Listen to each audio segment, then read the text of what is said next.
We'd like to start the press conference by Minister Hayashi. Minister, the floor is yours.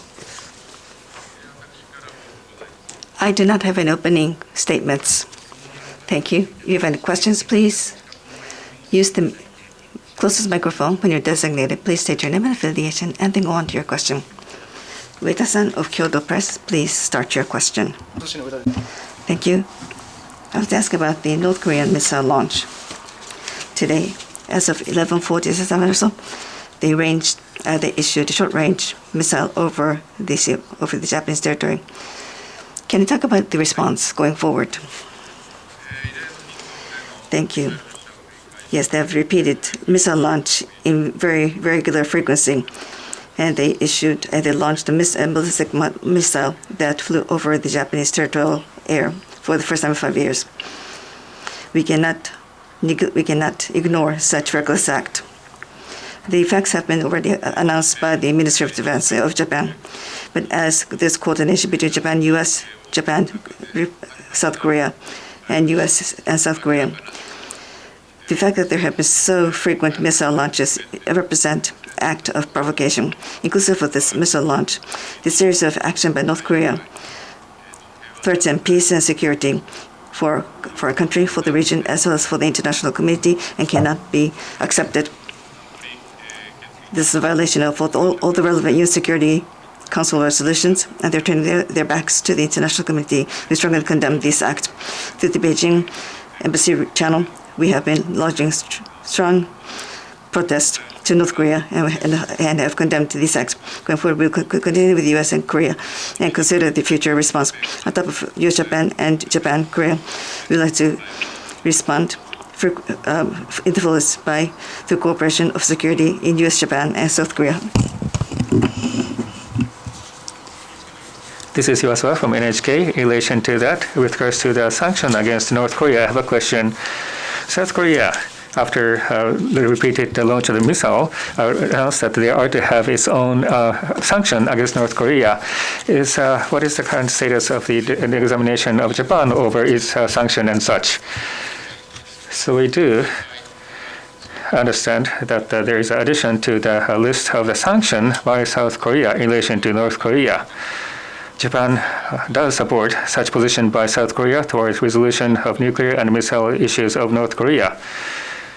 Japan will continue to work closely with the international community, including U.S. and South Korea, toward complete denuclearization of North Korea.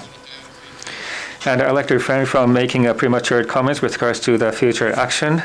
But we have been examining measures constantly from the perspective of what would be most effective measures to solve the issues of abduction, nuclear, and missile, and we'll continue our examination. Thank you. Next question, Asahi Shimbun, please. Well, the Biden administration announced its new national security strategy. They characterize China as the only competition. How do you see the new national security strategy by the United States? Japan will also be revising its security policy and strategy toward the year, and can you talk about that as well and its possible impact? Yes, the new national security strategy, which was announced by the United States recently, indicates U.S. thought to take leadership and coordinate with the allies as well as like-minded countries in tackling international issues that are common to the global community, and also address the strategic competition as well. And also, this, for the first time, refers to the promotion of free and open Indo-Pacific, as well as shows U.S. commitment to Japanese defense as it makes a reflection to the Senkaku Islands in the U.S. security documents for the first time. Now, with regard to the impact of this on the Japanese national security revision toward the year end, with regard to this impact, U.S. and Japan have maintained very close coordination with regard to strategy and policies. I believe the directionality is in sync between the two countries. Thank you. Mani Shimbun. I'm Yahara from Mani Shimbun. So I have a question with regards to the support for Ukraine. On the 12th, the minister met with the Ambassador Kosinski of the Ukraine to Japan, and you mentioned that the Japan is intending to continue support for people in Ukraine in collaboration with the Ukrainian government and the surrounding country. And what is the plan for the future plan? And also, do you have the plan to include necessary budget to be included to the second supplementary budget? Yes, Ukraine has been providing support. $1.1 billion of the humanitarian, financial, and food-related support has been announced by the Japanese government, and it's been executed one by one. And Ukraine is now going into a very tough winter. And with regards to the support in such situation, we are to give examination firmly within the comprehensive economic measures. And going forward, we are to closely work with the international community. And while understanding the local needs accurately, we will like to play a proactive role with regards to humanitarian and recovery support alongside with Ukrainian people. Okada from Sankei Shimbun. On the 16th, the Communist Party National Congress will be opening from the 16th. And it seems that Mr. Xi Jinping will secure his third term. Now, against the backdrop, how do you see the prospects for Japanese-China relationship going forward? Thank you. From the 9th up until the 12th of October, the Chinese Communist Party 19th Central Committee 7th Plenum has been held. And we are aware that from the 16th, the 20th National Party meeting will be held. Of course, I do not want to prejudge the outcome of this party congress, but in any event, we are faced with various potential for Japan-China relationship, as well as many issues and concerns. We will argue what needs to be argued. We'll continue on with the dialogue and seek responsible act on the part of the China. And we want to make sure that both sides should make efforts to create constructive and stable Japan-China relationship and cooperate in issues of common between the two countries. Thank you. Abe-san from Yomiuri Shimbun. I am Abe from Yomiuri. So I have a question with regards to the resolution at the UN General Assembly. The other day, there was a resolution adopted at the UN General Assembly. And with regards to the purported annexation by Russia of the four states in the Ukraine, there was a condemnation resolution. What is the view of the significance? And there were 143 of the votes in favor, which was more than the previous resolutions. Please share your reactions. Thank you. So with regards to the reaction, this condemns purported referendum in Ukraine, as well as illegal attempts to annex some of the regions in Ukraine by Russia, and it declared the invalidation of which. And Japan worked hard, inclusive at my level. We worked, encouraged other countries to join in favor of the referendum to show the strong will by the UN General Assembly. And as a result, 143 voted in favor, and we welcomed it as a showing of strong will by the UN General Assembly to protect the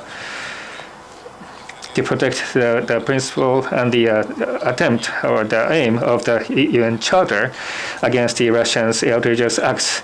And we cannot condone attempts to change the status quo by force. We will continue to work closely with the international community and demand Russia to stop the aggression immediately, to withdraw their troops within Russian territory. And we will continue to monitor the movement by UN Security Council and the UN General Assembly with strong interest. There was 143 vote in favor, and this was more than 141 votes in favor on the 2nd of March, and also more than 140 for the humanitarian resolution on Ukraine on the 24th of March. And the contents of the resolution this time was not same as before.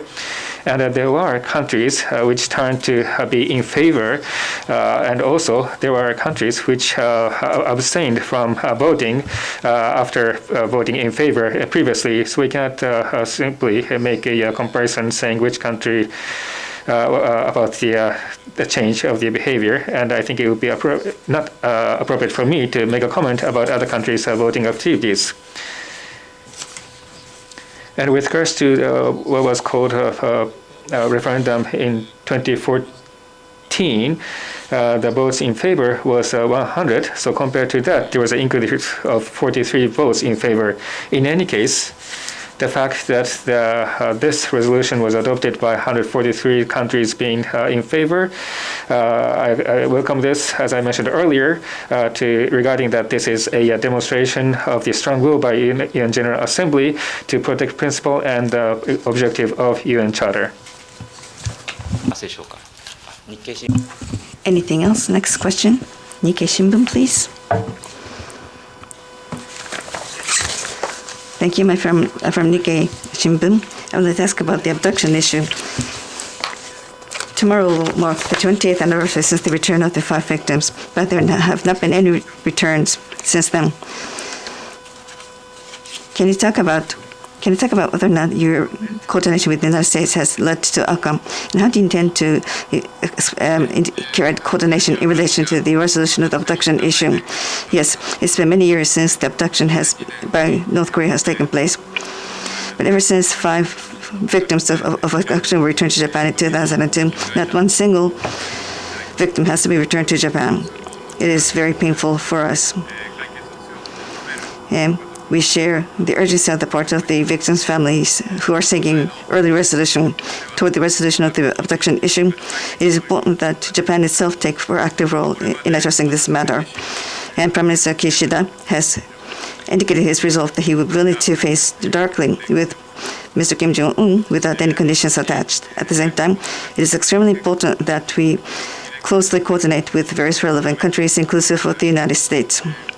For example, at the opportunity of President Biden's visit to Japan in May this year, he had the chance to meet with the families of the victims of the abduction. So through various opportunities, we are trying to gain understanding and support from relevant countries, inclusive of the United States, and we've been able to gain their support. The issue of abduction is one of the most important issues on the part of the cabinet. As the families are aging, we have no time to lose. So therefore, in order to realize the return of the victims as soon as possible, it is important that we explore all opportunities and exert our maximum efforts. Thank you. I'd like to take the last question. Ueda-san from Kyoto News. I'm Ueda from Kyoto News. So I have a question with regards to the Yasukuni Shrine, visit to the Yasukuni Shrine. And on the 17th, annual fall festival of Yasukuni Shrine will start. Will you visit the shrine? I will make an appropriate judgment as a member of the Kishida administration. This concludes today's press conference. Thank you very much.